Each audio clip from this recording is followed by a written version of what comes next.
दोस्तों, आज की कहानी है सफ़ेद रूह। रूही किन्हीं ख्यालों में खोई चली जा रही थी।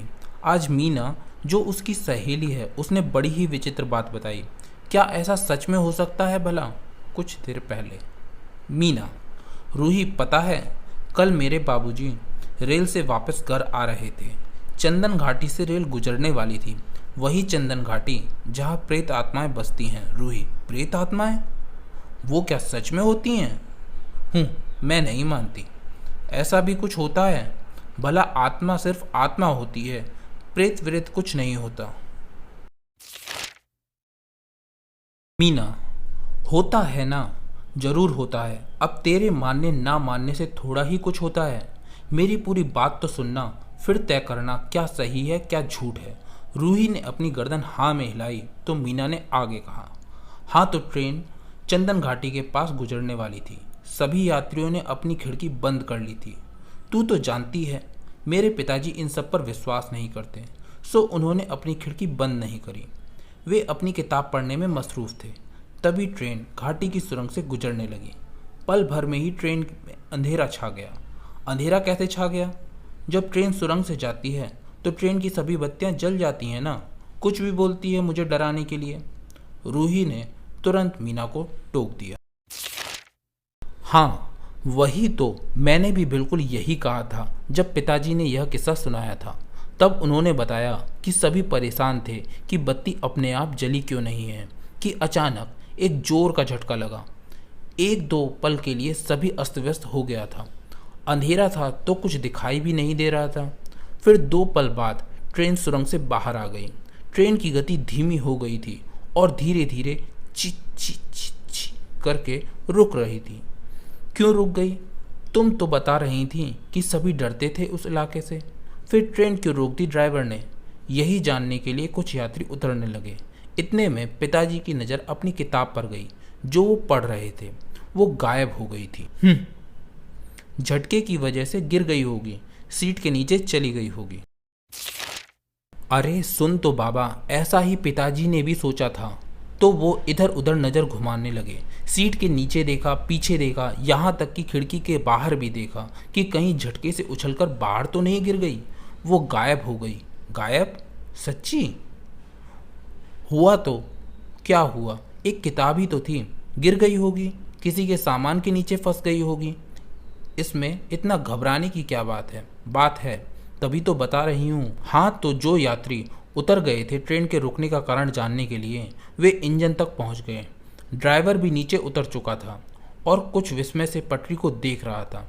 वहाँ पहुँचकर लोगों ने पूछा, क्या हुआ, ट्रेन क्यों रोक दी? तब ड्राइवर ने पटरी पर इशारा करा। तब तक पिताजी भी वहाँ पहुँच चुके थे। उन्होंने देखा पटरी पर थोड़ा लाल रंग पड़ा है और इस पर कुछ कागज फड़फड़ा रहे हैं।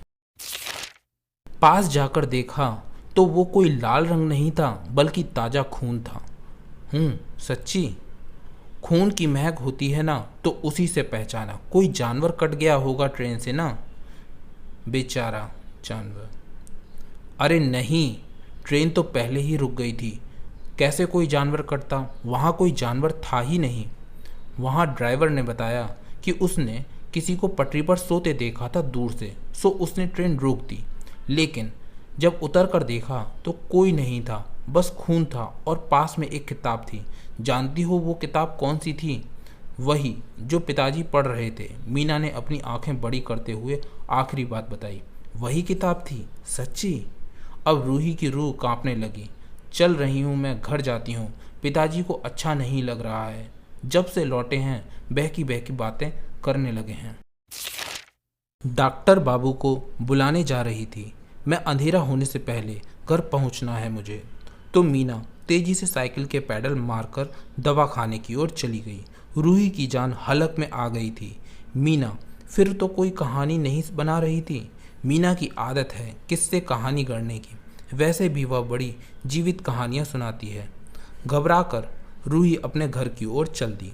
उसका घर वैसे भी उस विशाल पीपल के पास से गुजरता था जहाँ सुना था कि प्रेत आत्माएं रहती हैं। वो कदम जल्दी जल्दी बढ़ाने लगी। तभी अचानक तेज हवा सर सर करके चलने लगी। वातावरण में अजीब अजीब आवाज़ें थीं। साथ में भयानक खामोशी भी। रूही को लगा मानो कोई उसके पीछे है। वह अपनी गति और तेज करती। ऊपर बादल भी छा गए थे। अचानक उसकी नज़र दूर से आ रही सफ़ेद आकृति पर गई जो तेजी से उसकी ओर आ रही थी। वह भागना चाह रही थी लेकिन कदम साथ नहीं दे रहे थे। चीखना चाह रही थी लेकिन आवाज़ हलक में अटक गई थी। वह भूतिया आकृति तेजी से उसकी ओर आ रही थी, तेज, बहुत तेज। रूही ठोकर खाकर जमीन पर गिर गई। घुटने से खून बहने लगा। उसकी परवाह ना करते हुए वो उठी और भागने लगी घर की ओर। सफ़ेद आकृति काफ़ी करीब आ गई थी। गनगनाती आवाज़ के साथ एक शैतानी हंसी हंसते हुए। रूही के हाथ पांव फूल गए थे। सर से पांव तक पसीने से लत हो गई थी। जब कदम आगे नहीं बढ़ा पा रही थी तो वह धरती पर अचेत हो गई। जब आंख खुली तो देखा सामने मीना बैठी है। उसके घुटनों पर पानी डाल रही थी। मीना, वो मेरे पीछे आ रही थी। अरे कोई नहीं था रूही, मैं ही आ रही थी। लेकिन वो सफ़ेद थी, पाँव भी नहीं थे।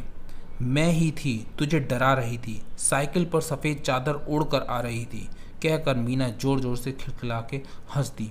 बुद्धू कहानी सुना रही थी, इतना भी नहीं जानती है क्या मुझे? दोस्तों, आपको ये कहानी कैसी लगी कमेंट सेक्शन में ज़रूर बताइए। अगर कहानी अच्छी लगी हो तो वीडियो को लाइक और शेयर कीजिए और ऐसी ही कहानियाँ और पाने के लिए चैनल को सब्सक्राइब कीजिए और बेल आइकन को दबा के ऑल पर सेट करना मत भूलिएगा। तो फिर मिलते हैं नेक्स्ट वीडियो में। Till then take care and keep smiling. Bye bye.